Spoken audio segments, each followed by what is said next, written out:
여호수아 2장 8절에서 14절 말씀입니다. 약 321조 여호수아 2장 8절에서 14절까지 말씀을 봉독하겠습니다. 또 그들이 눕기 전에 라합이 지붕에 올라가서 그들에게 이르러 말하되 여호와께서 이 땅을 너희에게 주신 줄을 내가 아노라. 우리가 너희를 심히 두려워하고 이 땅 주민들이 다 너희 앞에서 간담이 높나니 이는 너희가 애굽에서 나올 때에 여호와께서 너희 앞에서 홍해 물을 마르게 하신 일과 너희가 요단 저쪽에 있는 아모리 사람의 두 왕 시온과 옥에게 행한 일 곧 그들을 전멸시킨 일을 우리가 들었음이니라. 우리가 듣자 곧 마음에 녹았고 너희로 말미암아 사람이 정신을 잃었나니 너희의 하나님 여호와는 위로는 하늘에서도 아래로는 땅에서도 하나님이시니라. 그러므로 이제 청하노니 내가 너희를 선대하였은즉 너희도 내 아버지의 집을 선대하도록 여호와로 내게 맹세하고 내게 징표를 내라. 그리고 나의 부모와 나의 남녀 형제와 그들에게 속한 모든 사람을 살려주어 우리 목숨을 죽음에서 건져내라. 그 사람들이 그에게 이르되 내가 우리의 이 일을 누설하지 아니하면 우리의 목숨으로 너희를 대신할 것이요 여호와께서 우리에게 이 땅을 주실 때에는 인자하고 진실하게 너를 대우하리라. 아멘. 할렐루야. 하나님이 들려주시는 말씀, 이런 제목으로 함께 본문을 중심으로 은혜를 나누겠습니다. 사람들마다 말하는 것, 생각하는 것, 행동하는 것이 다 각기 다릅니다. 생긴 모습이 쌍둥이라 할지라도 같은 목적을 가지고 또 모인 사람들이라도 같은 사람이 한 사람도 없는 것을 보면 이런 생각을 해봐요. 하나님께서 사람을 각기 다르게 지으려고 얼마나 많은 고심을 하실까. 지금도 여전히 지으시고 계시는데 하나님께서 각 사람을 다 다르게 다른 생각으로 또 다른 것을 가지고 이렇게 이제 만드실 때 얼마나 많은 고심을 하실까 하는 생각을 해봅니다. 그래서 하나님 많이 피곤하실 것 같아요. 그런데 하나님께서 그렇게도 많은 사람들을 하나같이 다 다르게 지으셨다는 것은 다른 말로 말하면 곧 각 사람들마다 지으신 목적이 다 따로 있다라는 것을 의미할 것입니다. 하나님은 우리 중 누구도 쓸모없게 만들지 않으셨습니다. 어렸을 적에 여러분 동네 이제 친구들과 함께 편을 나누어서 놀 때에 꼭 한 사람이 남아요. 그 남는 사람은 제일 이제 놀이를 제일 못하고 또 어리숙하고 또 체격도 작고 그래서 그 사람을 뭐라고 말합니까? 깍두기라고 말을 하잖아요. 이제 어느 편에도 들지 못하는 그 친구, 깍두기라고 그렇게 얘기를 하는데 있어도 되고 없어도 그래도 상관없는 때 깍두기다 그렇게 이제 부릅니다. 그런데 하나님께는 그런 깍두기 같은 사람이 없다는 거죠. 마태복음 5장 48절에서 주님은 그러므로 하늘에 계신 너희 아버지의 온전하신 것 같이 너희도 온전하라 그렇게 말씀하셨어요. 온전하신 하나님께서 우리를 온전하게 만드셨습니다. 누구도 그냥 거저 심심해서 그렇게 만드시지 않으셨다는 거죠. 귀하게 가치 있게 쓸모 있게 만드셨습니다. 다만 우리가 죄와 욕심을 따르느라 세상에서 하나님의 그 온전하신 뜻에 합하여 쓸모있게 살지 못하고 있을 뿐이라는 겁니다. 오늘 본문 말씀에서도 서로 너무나 다른 두 사람이 등장합니다. 한 사람은 이야기는 안 했지만 여러분 잘 아실 겁니다. 여호수아와 기생라합. 하나님이 이 둘을 정말 귀하게 사용하셨습니다. 하나님은 이스라엘 백성으로 하여금 가나안 땅으로 들어가는 첫 관문인 여리고 성에서 한 사람의 남자와 한 사람의 여자를 등장시키고 있어요. 한 사람은 이미 구원의 역사에 앞장서고 있는 이스라엘의 지도자인 여호수아이고, 또 다른 한 사람은 여리고 성에 살고 있었던 기생이라 불리는 라합이라는 여인입니다. 이 두 사람이 살아온 환경만 보더라도 같아 보이는 것이 하나도 없어요. 여호수아와 기생 라합, 서로 다른 인생을 살았습니다. 그런데 여러분, 놀라운 사실은 하나님께서 약속을 성취해 가시는 그 과정에서 이렇게 아주 다른 삶을 그동안 살아왔던 이 두 사람을 사용하시고 있다는 사실이에요. 그리고 더욱 확실한 믿음이 필요한 오늘날, 하나님은 그들을 통해서 우리에게 들려주시는 말씀이 있다는 겁니다. 무엇을 들려주고 계실까? 세 가지로 말씀을 함께 나눕니다. 첫째는, 하나님은 모든 사람이 구원받기를 원하신다는 사실이에요. 마태복음 5장 45절을 보면, 이는 하나님이 그 해를 악인과 선인에게 비추시며 비를 의로운 자와 불의한 자에게 내려주심이라, 그렇게 말씀하고 있어요. 여호수아 먼저 봅시다. 여호수아가 모세의 뒤를 이어서 이스라엘 백성을 이끌게 하시려고 하나님께서 선택하신 사람이라면, 라합은 어떻습니까? 그 당시 가장 사악하고 잔인한 민족으로 어린아이를 제물로 바치는 가장 그런 어떤 아주 끔찍한 그런 제물을 드리는 아모리 족속에 속한 사람이 바로 이 기생 라합이에요. 여호수아가 이스라엘의 지도자로 아주 막중한 책임을 진 사람이었다면, 라합은 이방인이고 창녀이고 멸시받으며 불결한 존재였습니다. 그러니까 누구도 그녀가 하나님께 귀히 사용될 것이라는 생각을 할 수 없는 겁니다. 여호수아는 일찍 모세라는 지도자를 통해서 영적으로 좋은 것과 그리고 유익한 것을 보고 배우면서 40년이라는 그 시간을 지내왔어요. 그렇지만 라합은 어떻습니까? 인생의 밑바닥까지 내려가서 인간이 얼마나 추해지는가를 보며 힘겹게 살아온 그런 사람이 바로 기생 라합이에요. 물론 여기 기생 라합은 성전 기생이었거든요. 그 당시 이 아모리 족속의 이 여리고성에서 행했던 제사 방식은 좀 그랬어요. 말로 표현할 수 없는 그런 좀 불결하고 더러운 것이었다는 거죠. 여하튼 간에 그렇게 인간이 얼마나 추해진다는 보며 살아왔던 사람이 기생 라합이에요. 이 두 사람이 이토록 다른 이유는 인생의 이쪽 끝과 저쪽 끝에 있기 때문이에요. 여러분, 이 세상을 살아가는 대부분의 사람들은 아마도 이 두 사람 사이 어딘가에서 지금 살고 있을 거예요. 하나님은 가나안 땅을 정복하는 역사가 새롭게 시작되어지는 그때에 이렇게 너무나도 달라서 이쪽 끝과 저쪽 끝에 있는 여호수아와 라합을 함께 등장시키시면서 이 두 사람을 구원하시고 하나님의 역사를 위해서 사용하시고 있다는 사실입니다. 이 사실을 통해서 우리가 무엇을 알 수 있겠어요? 그것은 하나님은 멸망받을 자리에 있는 자라도 구원하신다는 사실이에요. 천대받는 가치 없는 인생이라고 불리던 사람도, 자신이 그런 인생이라고 하며 좌절하는 사람도 하나님께서 구원하시고자 하시면 구원하신다는 것입니다. 지도자도, 버림받았던 자도, 여자도 남자도, 평탄하게 살아온 사람도, 노인도, 젊은이도, 아이도, 고난과 고통 속에서 인생의 밑바닥을 살아온 사람도 돌이켜 회개하고 주님을 바라보며 믿는 사람은 다 구원하신다는 사실입니다.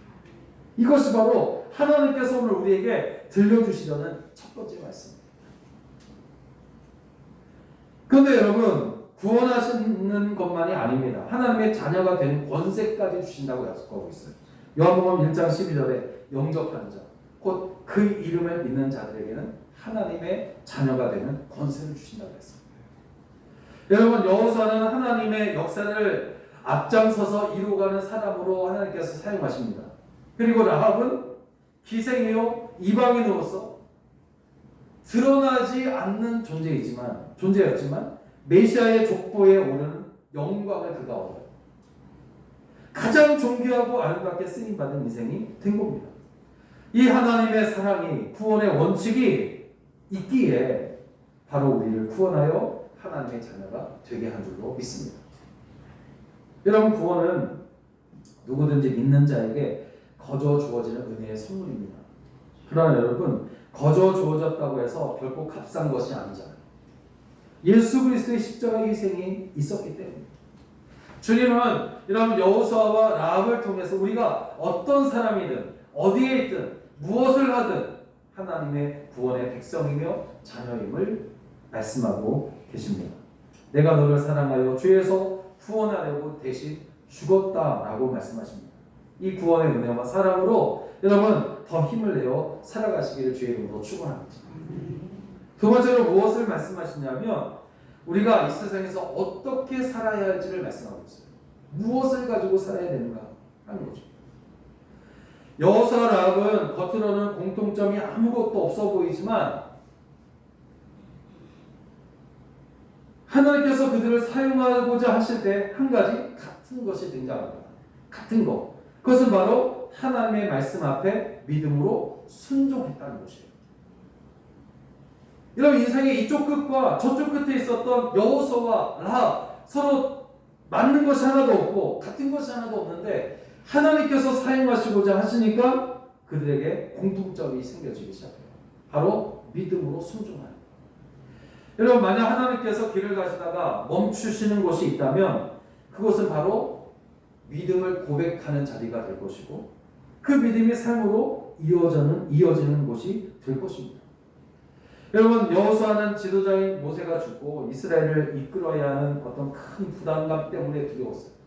그리고 자신의 능력이 모세에 비해 한참 못 미친다는 그런 생각 때문에 좌절하는 겁니다. 그렇지만 하나님이 말씀하실 때에 그 말씀을 믿고 자리에서 일어나 이스라엘 백성에게 약속의 땅으로 가자고 명령하셔요. 부족하지만 말씀에 순종한 겁니다. 이것이 바로 여호수아를 위대하게 만드는 거예요. 여호수아가 지도자의 감이라고 말할 수 있는 이유가 바로 여기에 있는 거예요. 순종합니다. 모세보다 분명히 연약합니다. 모세보다 분명히 부족합니다. 그러나 그럼에도 불구하고 하나님께서 그를 사용하실 수 있는 것은 모세가 순종했던 것처럼 여호수아도 순종했기 때문에.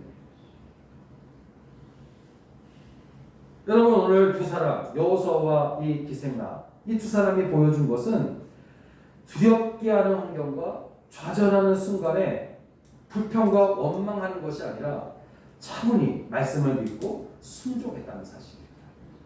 히브리서 11장 6절을 보면 믿음이 없이는 하나님을 기쁘시게 하지 못하나니 하나님께 나아가는 자는 반드시 그에게 계신 것과 또한 그가 자기를 찾는 자들에게 상 주시는 이심을 믿어야 할지니라. 그렇게 말씀하셨어요. 하나님께서 기뻐하시는 사람이 누굽니까? 힘든 일 가운데서도 다만 하나님께서 함께 하신다는 것을 믿는 사람이에요. 하나님을 찾는 자에게 상 주심을 믿는 사람. 그 사람을 하나님이 기뻐하시는 겁니다. 하나님은 믿은 대로 행할 때에 상을 주시는데 상을 주신다는 것은 무슨 말이냐면 그냥 단순히 포장된 어떤 물건을 하나님께서 주시는 그 정도가 아니란 말이에요. 하나님께서 우리에게 상을, 믿는 자에게 상을 주신다는 것은 자기 자신을 믿는 자에게 주신다는 겁니다. 자기 자신을. 그러게 하나님은 어떤 희생과 어려움이 있더라도 하나님의 살아계심을 믿고 하나님을 찾는 자를 버리지 않으신 겁니다. 여러분, 우리가 이 사실을 믿으며 살 수 있는가를 오늘 주님께서 보고 계십니다. 또 말씀하시고 계십니다. 너희가 이것을 믿느냐는 거죠. 히브리서 11장 31절을 보면 여호수아와 라합의 행동이 믿음이었다라고 말합니다. 여호수아와 라합 서로 다른 사람들인데 이쪽 끝과 저쪽 끝에 있던 그런 인생을 살았던 사람인데 하나님께서 히브리서 11장 31절에서 이 두 사람의 행동이 다 믿음이었다 그렇게 말합니다. 믿음이었다.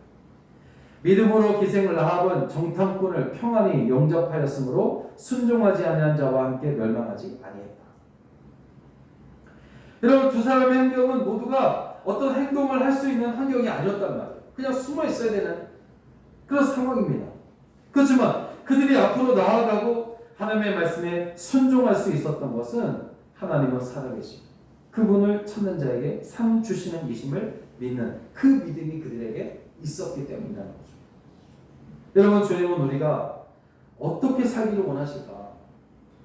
주님은 여호수아와 라합처럼 우리도 믿음을 가지고 살라고 거듭해서 말씀하세요.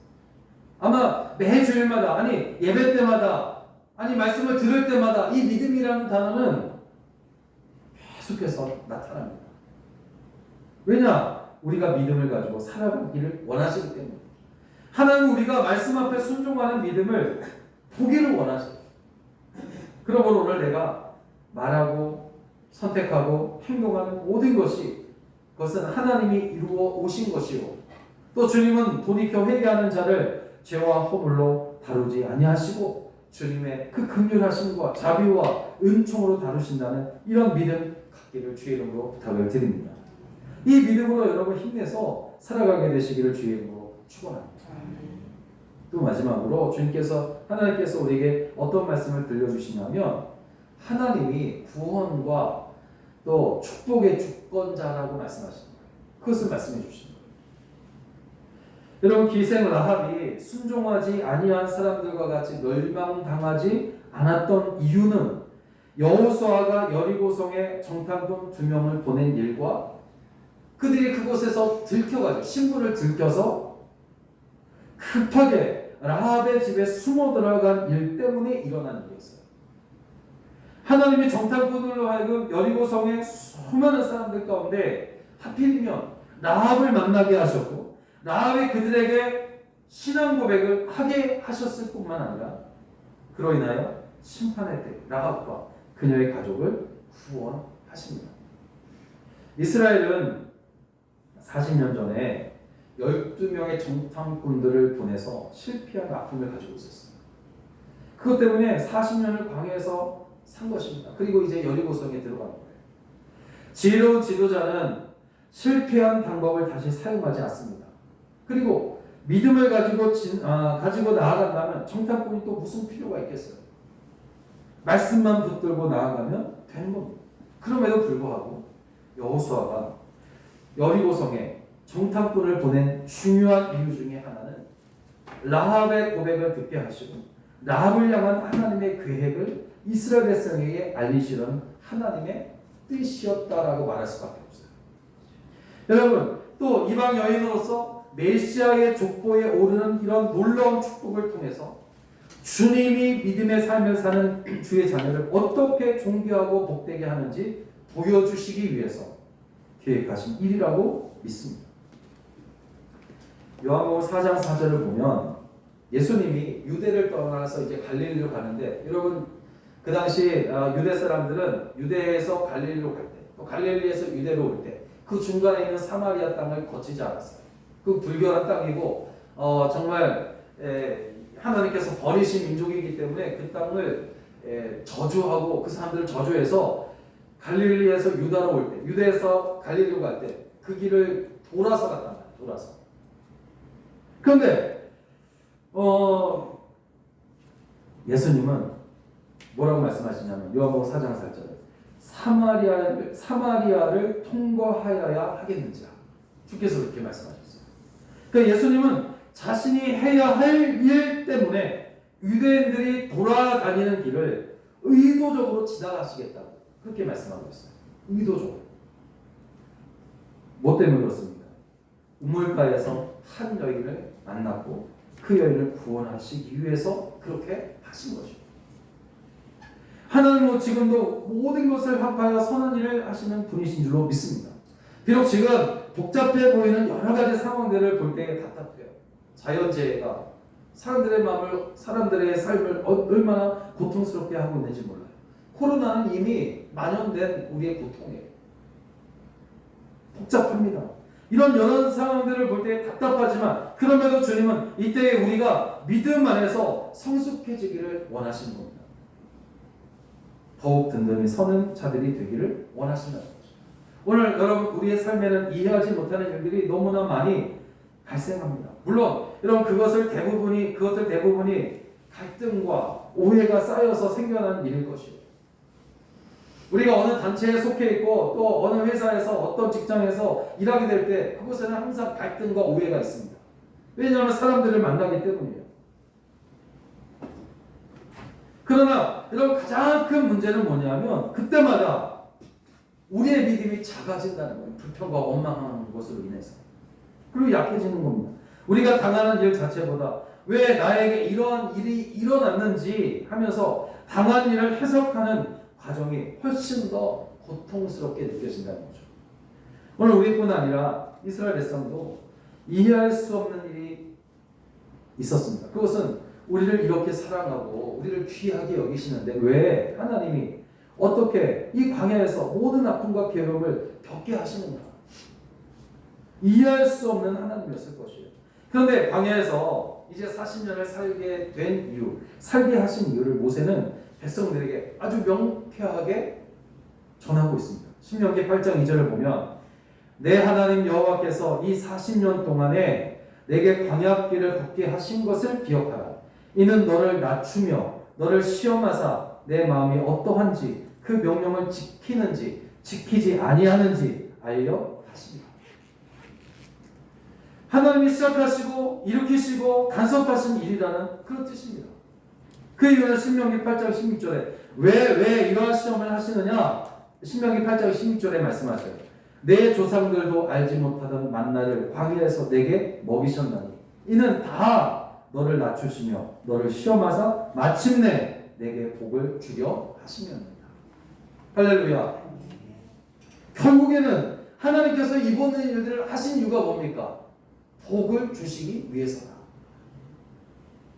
이게 바로 하나님의 의도와 계획이라는 거죠. 이렇게 하나님 우리를 구원하시고 존귀하게 만드시기 위해서 일으키시는 사건에는 단계가 있어요. 단계. 첫 번째 단계는 우리 자신을 보게 하십니다. 자신의 부족함, 무력함, 죄, 무가치함 이것을 다 인정하게 하세요. 누구 앞에서? 하나님 앞에서. 그 다음 단계는 뭐냐면 하나님과 씨름하는 단계예요. 옛 습관과 하나님의 뜻 사이에서 갈등하고 방황하는 단계. 또 세 번째 단계는 하나님과 친밀함이 깊어지는 단계이고 마지막 단계는 하나님의 뜻이 나의 뜻이 되고 하나님의 생각이 나의 생각이 되는 단계입니다. 지금 우리는 옛 습관과 하나님의 뜻 사이에서 싸우고 있는 두 번째 단계일 수 있어요.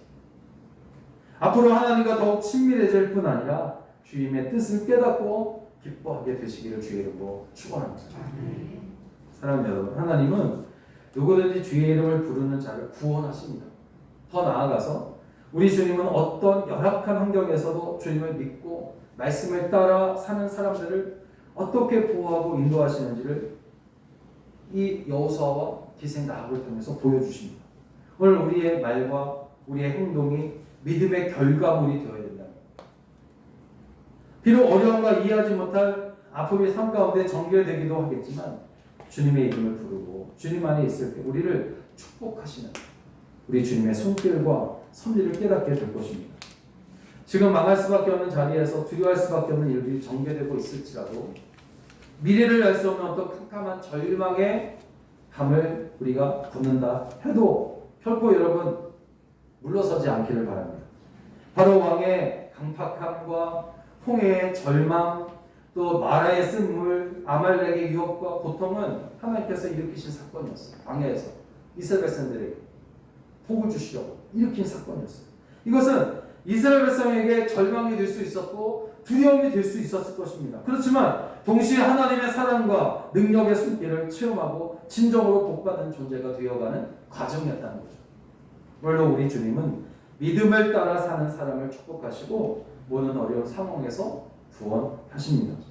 우리를 구원하시고 축복하시기 위해서 일하시는 우리 주님을 온전히 믿으며 믿음으로 순종하며 살아가는 여러분 다 되시기를 주의 이름으로 축원합니다. 기도하겠습니다.